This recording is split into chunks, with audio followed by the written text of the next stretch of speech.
사람이 언제 성숙해질까요? 이상하게 사람이 나이가 먹으면서 성숙해지면 제일 좋은데, 사람이 일반적으로 성숙해지는 것은 어려움을 겪으면서 사람이 성숙해집니다. 사람이 성숙해지는 과정을 성경적으로 이야기하면 성화라고 이야기합니다. 성경의 성화는 예수님 닮아가는 것이죠. 성화의 과정은 아픕니다. 그리고 그 성화가 지나가는 마지막을 영화롭다라고 이야기하는데요. 야곱의 일생은 그는 하나님께 축복을 받기를 원했지만 그가 성장해 가고 성화되어 가는 과정은 너무나도 아픈 과정이었습니다. 그의 성화 과정은 그만 아팠을 뿐만 아니라 그의 온 가족이, 그의 자녀들이 같이 아파하고 힘들어야만 했던 과정이었습니다. 그러면 야곱은 언제 영화라고 하는 것을 누리게 되었을까요? 야곱은 본인 때문에 그렇게 영화를 누리지는 못했고요. 야곱의 성화의 마지막 영화는 그의 아들 요셉을 통해서 영화롭다라고 하는 것을 경험하게 됩니다. 그의 일생, 본인의 노력으로는 한 번도 되지 못한 것입니다. 또한 야곱의 사랑을 받던 요셉이 정말 하나님이 쓸만한 좋은 사람으로 바뀌게 되는 과정도 어려움 때문이었습니다. 창세기 37장 처음에 요셉이 꿈을 꿨던 이야기가 나오죠. 또한 요셉이 야곱의 사랑을 받았다라는 이야기가 나옵니다. 늘 사랑받고 살았던 사람은 다른 사람에 대한 이해가 부족합니다. 그런 요셉이 지금부터는 깎이고 변화되어지는 과정이 나오게 되어지는데요.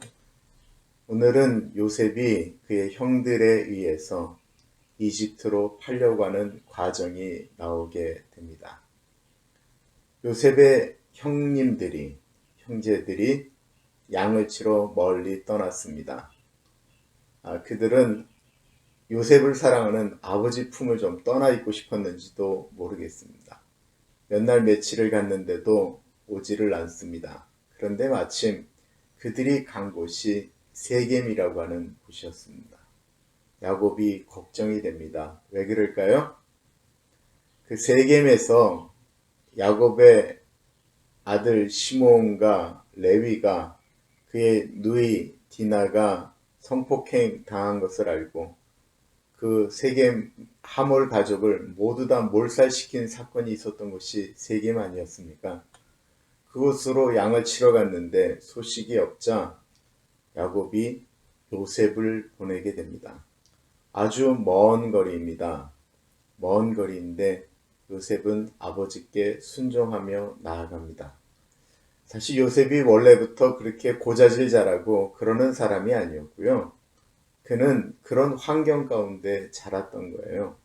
요셉은 늘 부모님께 순종하고 본 그대로, 있는 그대로 이야기하는 사람이었던 것입니다.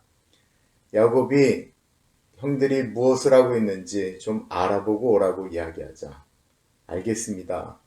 두 말 안 하고 그 먼 길을 떠납니다. 세겜에 도착했는데요. 세겜에서 형들은 이미 그곳을 떠났습니다. 양들을 키우다 보니까 양들에게 먹일 좋은 풀들이 있는 곳으로 움직였던 것 같아요. 그러면 없으면 돌아와야 되는데 요셉의 성품이 하나 나타납니다.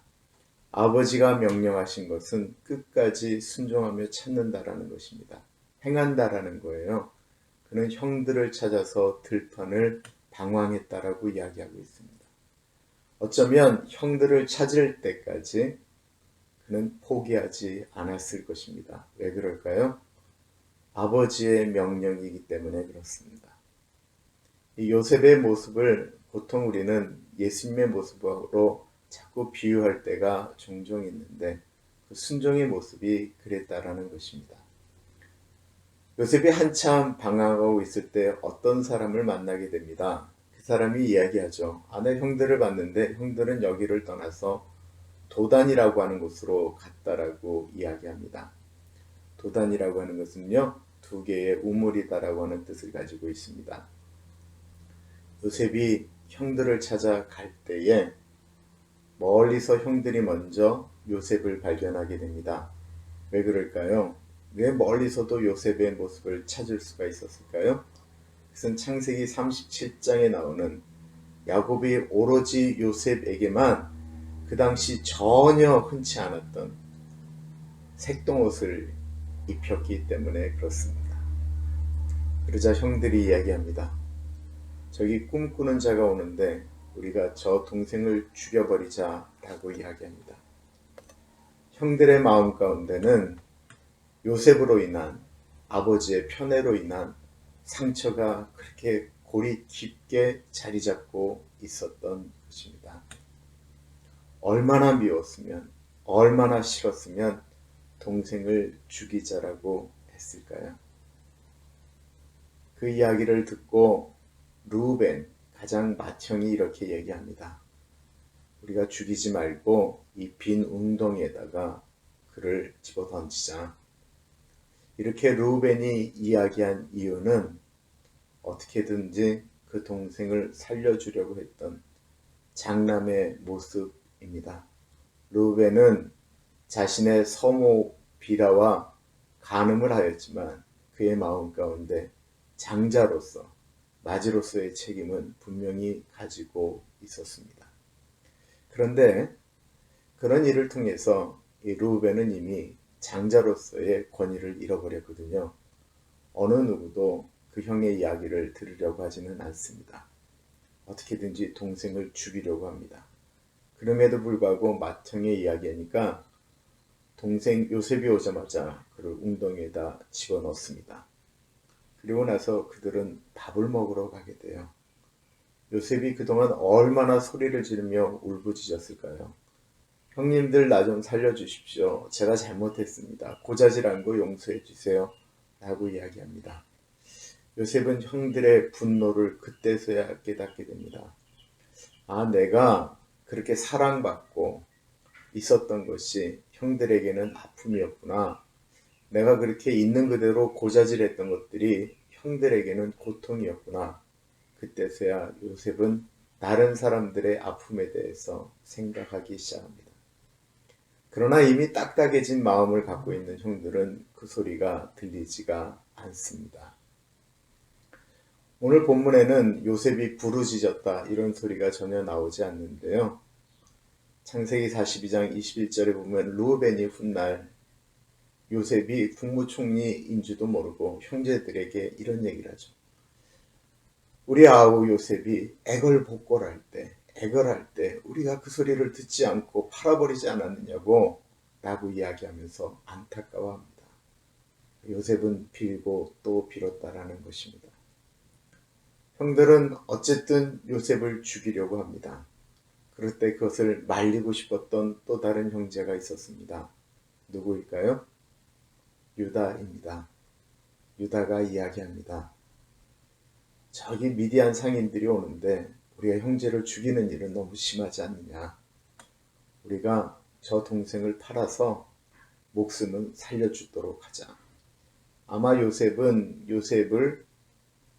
유다는 요셉을 그렇게 팔아서 요셉이 중간에 도망을 가든지 아버지에게 소식을 전할 수 있도록 생각을 했었는지 모르겠습니다. 여기서 잘 우리가 생각해 봐야 될 것들이 있습니다. 르우벤은 본인이 실수했습니다. 아버지의 침상을 더럽혔습니다. 그것을 통해서 르우벤은 좀 더 성숙해졌습니다. 아버지의 마음을 더 아프게 안 하기 위해서 그는 애썼고요. 나중에 형제들이 요셉을 판 다음에 그거를 모르고 양을 치러 갔다가 다시 돌아와서는 요셉이 없어진 것을 알고 아파하고 힘들어하며 나는 이제 어디로 가야 되느냐 라고 얘기하면서 그 모든 책임을 본인이 감당하려고 하는 모습이 나옵니다. 그 르우벤의 마음을 요셉이 몰랐을까요? 그 이야기하는 소리들을 다 듣고 있었죠. 그래서 어떤 일을 했는지 아세요? 훗날 그 형들이 식량을 사러 왔을 때 볼모로 한 사람을 잡잖아요. 당연히 맏형인 르우벤을 잡아야 되는데 르우벤을 감옥에 둔 것이 아니고 둘째 형 시므이를 가둔다라는 것입니다. 그렇게 생각한다라는 거예요. 어쨌든 르우벤은 그렇게 성숙해지기 시작했습니다. 그러나 그의 말에는 권위가 없습니다. 둘째, 셋째가 시므이와 레위입니다. 그러나 이 두 형도 세겜성에서 그 수많은 사람들을 살육하면서 그들도 권위를 잃게 되었습니다. 네 번째로 예수님의 족보 위에 올라가 있는 유다의 이야기가 나오게 된 사건. 그 유다가 큰형, 둘째, 셋째를 제치고 네 번째에 등극하는 모습들이 오늘 본문에 나오게 됩니다. 유다도 아픔을 통하여 성숙해지기 시작했습니다. 요셉을 죽었다라고 이야기하면서 형제들은 수염소를 잡아서 그 피를 요셉의 색동옷에 입혀서 야곱에게 가지고 옵니다. 야곱이 고통하며 힘들어하며 옵니다. 이런 생각을 하지 않았을까요? 늘 내가 속이며 어떤 것들을 얻기 위해서 애쓰고 노력했는데 나에게 주어진 것이 무엇인가? 그는 아파했습니다. 창세기에 나오는 야곱의 때부터 나오는 이야기는 다 속이는 이야기예요. 그의 형제들도 그의 자녀들도 아버지를 속이잖아요. 이런 일들, 아픔을 통해서 야곱도 성숙해지고 그의 형제들도 훗날 이 일 때문에 고통과 아픔을 겪으면서 성숙해지기 시작합니다. 우리에게 어려움이 닥칩니다. 왜 하나님 나에게 이런 어려움을 주십니까? 라고만 생각하지 마시고요. 환난은 인내를, 인내는 연단을, 연단은 소망을 이룬다라고 하는 하나님의 말씀을 붙들고 내가 좀 더 깎여야 될 것이 있지 않나요? 하나님 이 일을 통해서 내가 얼만큼 더 하나님 닮아가기를 원하십니까? 라고 하나님 앞에 좀 더 빨리 무릎을 꿇으면 우리는 좀 더 빨리 하나님의 형상을 닮아가는 그리스도인이 될 것입니다. 오늘은 여기까지 하겠습니다. 감사합니다.